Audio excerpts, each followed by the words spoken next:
Hello viewers, welcome to ज्ञान कौशल। आज हम लोग बीटीसी सेकेंड सेमेस्टर में वर्तमान भारतीय एवं प्रारंभिक शिक्षा के अंतर्गत स्वामी विवेकानंद के विचारों को जानेंगे। तो आइए पहले इनके जीवन परिचय पे प्रकाश डाल लेते हैं। इनका जन्म 12 जनवरी 1863 को कोलकाता में हुआ था। इनका वास्तविक नाम नरेंद्र दत्त था। इनके पिता का नाम विश्वनाथ दत्त, जो कि कोलकाता के बहुत ही प्रसिद्ध वकील थे। इनकी माता श्रीमती भुवनेश्वरी देवी थी। बचपन से ही स्वामी विवेकानंद को धर्म की पुस्तकें पढ़ना ज़्यादा पसंद था। सन 1893 ईस्वी में ये विश्व धर्म सम्मेलन में भाग लेने के लिए अमेरिका गए थे। 4 जुलाई सन 1902 में इन्होंने इस संसार से विदाई ले ली। अब आइए देख लेते हैं कि इनकी रचनाएं, जो प्रसिद्ध रचनाएं हैं वो कौन कौन सी हैं। हिंदू धर्म, चिंतनीय बातें, स्वाधीन भारत, वेदांत, देववाणी, राजयोग, ज्ञान योग, भक्ति योग, कर्म योग, धर्म आदि। शिक्षा के आधारभूत सिद्धांत स्वामी विवेकानंद के अनुसार क्या क्या होने चाहिए, आइए देखते हैं। संपूर्ण ज्ञान मन में विद्यमान हो। उनका मानना था कि जो पूरा ज्ञान है वो बालक के मन में स्थिर मन में विद्यमान, यानी वहाँ पे होना चाहिए। नेक्स्ट है मन वचन कर्म की शुद्धता से आत्मनियंत्रण होता है। बालक अगर मन और वचन से शुद्ध है तो उसमें खुद ब खुद अपने आप को नियंत्रण करने की क्षमता उत्पन्न हो जाती है। नेक्स्ट है शिक्षा वह है जो चित्त को एकाग्रता प्रदान करती है। जैसे चित्त मीन्स मन होता है, मन चंचल होता है, तो शिक्षा के द्वारा ही मन में स्थिरता और एकाग्रता आती है। नेक्स्ट है शिक्षा बालक का सर्वांगीण विकास करती है। शिक्षा ऐसा होना चाहिए जिससे बालक का सर्वांगीण विकास हो सके। नेक्स्ट है धार्मिक शिक्षा स्त्रियों के लिए। उन्होंने धार्मिक शिक्षा को बताया कि धार्मिक शिक्षा स्त्रियों के लिए होनी चाहिए। नेक्स्ट है शिक्षा को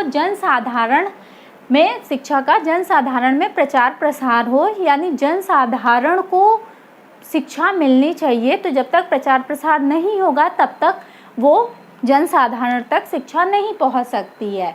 नेक्स्ट है पाठ्यक्रम में सभी विषयों को, यानी कोई एक या दो विषय नहीं, सभी विषय का समावेश होना चाहिए ताकि उससे बालक का सर्वांगीण विकास हो सके। नेक्स्ट है शिक्षा में चरित्र रूपी मनोबल। शिक्षा के द्वारा जो बालक का चरित्र है वो ऊंचा उठता है। यानी ये सारे आधारभूत सिद्धांत विवेकानंद के हैं कि वो शिक्षा के द्वारा बालक का पूरा विकास करना चाहते थे। शिक्षा के उद्देश्य, स्वामी विवेकानंद के शिक्षा के उद्देश्य वो कैसा चाहते थे, आइए देख लेते हैं। पूर्णता की ओर अग्रसर होने तथा उसे प्राप्त करने का उद्देश्य वो चाहते थे। शिक्षा में ऐसा उद्देश्य हो कि बालक पूर्णता की ओर, यानी वो शिक्षित होकर पूर्णता की ओर जाए और उसे प्राप्त करे। नेक्स्ट है बालक का सर्वांगीण विकास शिक्षा के द्वारा ही संभव है, इसलिए इस उद्देश्य को वो चाहते थे। शिक्षा के द्वारा बालक का चारित्रिक विकास हो, तो शिक्षा में इन उद्देश्यों को भी लाना जरूरी है। त्याग की भावना का विकास, बालक के अंदर त्याग की भावना हो। नेक्स्ट है आध्यात्मिक विकास का उद्देश्य, बालक सांसारिक चीज़ों के अलावा आध्यात्मिक चीज़ों के बारे में भी जाने समझे। राष्ट्रीय एकता की भावना, बालक के अंदर राष्ट्र के प्रति एकता की भावना प्रबल करना चाहते थे। धर्म के प्रति सही दृष्टिकोण बालक में पनपे। विविधता में एकता की भावना चाहते थे कि विविधता जो है, वैसे सब जानता है कि भारत देश विविधता का देश है, उसमें वो एकता की भावना बालक के अंदर उत्पन्न करना चाहते थे। उनकी इच्छा शक्ति स्ट्रांग होनी चाहिए। ये सब स्वामी विवेकानंद के शिक्षा के उद्देश्य के अंतर्गत हैं। स्वामी विवेकानंद के अनुसार पाठ्यक्रम कैसा होना चाहिए, देख लेते हैं। पाठ्यक्रम में शारीरिक, बौद्धिक एवं आध्यात्मिक विकास पे बल देना चाहिए। किसी रोजगार की शिक्षा बालक को देनी चाहिए ताकि शिक्षा प्राप्त करके बालक किसी रोजगार से जुड़ जाए। विज्ञान की शिक्षा वो पाठ्यक्रम में चाहते थे, विज्ञान की शिक्षा दी जाए।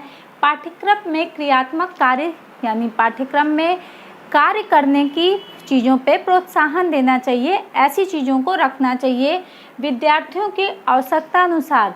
जैसी आवश्यकता विद्यार्थी की है वैसा वो पाठ्यक्रम में बदलाव लाने के लिए कहते थे।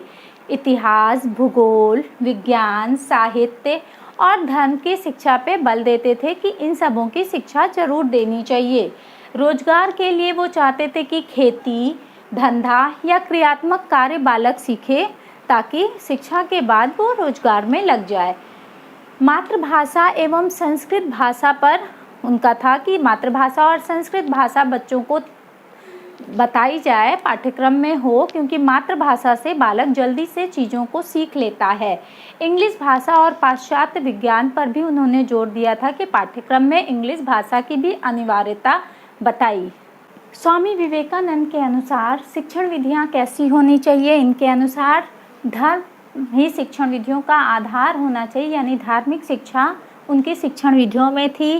केंद्रीकरण, जब बालक किसी भी कार्य को मन लगा के उसको एकाग्रचित्त होके करेगा तो उसकी मन की एकाग्रता बढ़ेगी, यानी वो किसी चीज़ पे केंद्रित होगा तो मन की उसकी एकाग्रता बढ़ेगी। स्वानुभव द्वारा रचनात्मक कार्य पर उन्होंने बल दिया है। उनका मानना था कि बालक अनुभव करेगा तभी वो रचनात्मक कार्य अच्छे से कर सकता है। पुस्तकें पढ़ने की अपेक्षा उनका मानना था कि उसको देखने से या सुनने से अधिक ज्ञान प्राप्त होता है। अक्सर आप देखे होंगे कि छोटा बालक को जब चीज़ें दिखाइए और सुनाइए तब वो ज़्यादा अच्छे से समझता है। वो खुद से पढ़ेगा तो उतना अच्छे से नहीं समझेगा। अगर हम उसको किसी चीज़ को दिखा रहे हैं और फिर समझा रहे हैं तो वो ज़्यादा इंटरेस्टिंग उसके लिए वो चीज़ लगेगी। जैसे कहानियाँ सुनना, भ्रमण के द्वारा या कहानी के द्वारा वो पात्रों को जीता है अपने साथ और उन चीज़ों को बहुत अच्छे से सीख लेता है। धर्म से संबंधित उपदेशों को सुनना उनकी ये शिक्षण विधियों में था। स्वामी विवेकानंद के अनुसार बालक का स्थान क्या था? तो स्वामी विवेकानंद मानते थे कि बालक ही उनके अकॉर्डिंग केंद्र बिंदु था। शिक्षा का केंद्र बिंदु वो बालक को ही मानते थे। वो मानते थे कि अगर उचित वातावरण बालक को मिले तो वो पेड़ पौधों की भांति उसका खुद ही विकास अच्छे से हो जाएगा। स्वामी विवेकानंद के अनुसार इन्होंने शिक्षक को एक पथ प्रदर्शक और मार्गदर्शक बताया है, यानी बालक को जहाँ नहीं कुछ समझ में आ रहा है वो उसको सही राह दिखाने का कार्य शिक्षक करेगा, लेकिन जो होगा वो सब कुछ बालक होगा, शिक्षक नहीं होगा।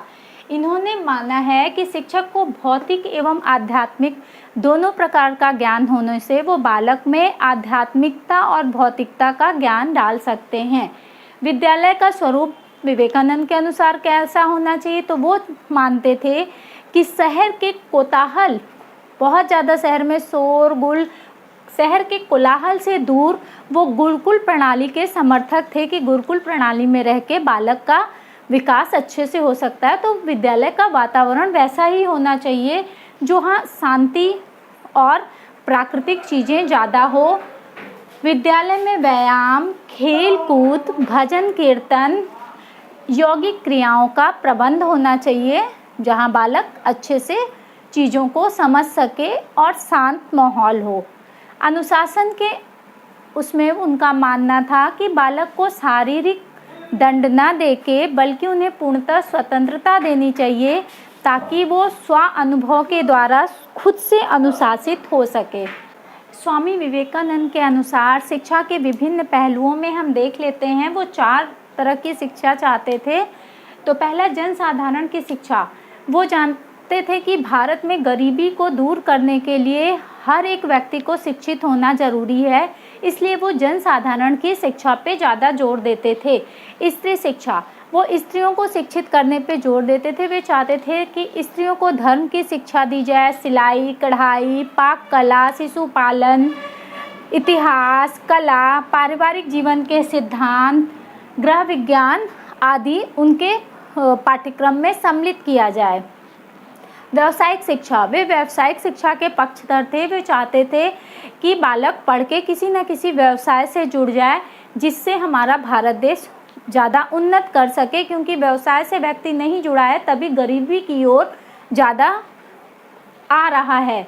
धर्म की शिक्षा पे उनका ज़्यादा जोर था। वो चाहते थे कि बालक धर्म के प्रति उसका रुचि रुझान वगैरह हो और वो धार्मिक शिक्षा हासिल करे। स्वामी विवेकानंद की शिक्षा में क्या देन था वो देख लेते हैं।